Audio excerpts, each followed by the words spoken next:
HarperCollins presents The Four-Season Solution, the groundbreaking new plan for feeling better, living well, and powering down our always-on lives. By Dallas Hartwig. Read by Dallas Hartwig. Introduction. In 1975, a few years before I was born, my parents bought a very small, century-old log cabin in the rural township of Merrickville in eastern Ontario, Canada. It actually wasn't much of a log cabin. The roof had caved in and a porcupine was living inside. Still, the land was scenic, mostly wooded, with a few fields that had been cleared by hand about 100 years earlier. My parents politely asked the porcupine to leave, and for that first summer they lived in the old barn until they could make the cabin habitable again. Then they moved in and made it their home. As pragmatic, countercultural young adults in the early 1970s, their idea was to live simply, away from the rat race of hectic urban civilization, and that's exactly what they proceeded to do, continuing this lifestyle even after my sister and I came along. When I say that we lived away from civilization, I'm not exaggerating. The cabin was located on 100 acres at the very end of a dead-end dirt road, many miles from the nearest store or town. Even after it was renovated, it had no electricity or running water. Today, people grumble if they're without the internet for an hour, but we had to pump our water by hand. Showers? Forget about it.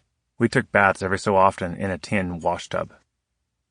We heated the house with firewood cut from the property, and our single modern luxury was a propane-powered lantern. Oh, and we had an outhouse, not terribly appealing during those frigid Ontario winters. We grew much of our food in the vegetable garden, eating a vegetarian diet and preserving a lot of the food we grew for later months. We had chickens for eggs and goats for milk. A couple of days a week, my mom drove to a town nearby to work at a part-time job.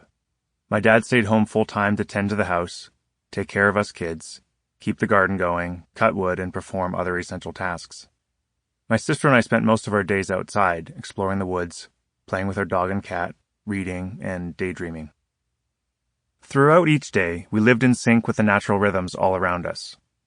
Because our only light came from oil lamps, the wood stove, and our single luxurious propane lantern, we organized our schedule according to the sun's movement. When the sun rose, we got up. When it set, we wound down and eventually headed to bed. During the winter, this meant that we slept a great deal, since there wasn't much we could do in the dim light of an oil lamp. In general, our life became much quieter and more intimate during the winter months. In the cold, dark winter, we appreciated the warmth of the fire and the close connections with each other. The summer was totally different. It was light outside until 9 or 10 o'clock, so we were much more energetic and physically active, and we slept less.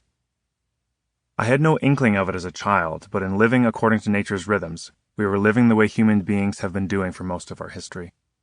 For most of human history, our ancestors existed as hunters and gatherers, roaming in small bands and living in close contact with their natural surroundings.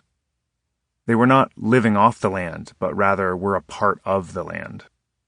Only about 10,000 to 12,000 years ago did our Homo sapiens ancestors gradually transition to agricultural societies with permanent settlements, commerce, and civilization arising shortly afterward.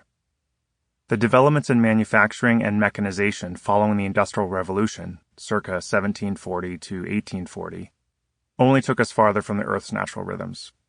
For the last several hundred years, human beings have gravitated to urban centers as our eating and lifestyle habits have largely been determined by factory timetables and economic efficiency considerations, instead of what is optimal for human wellness.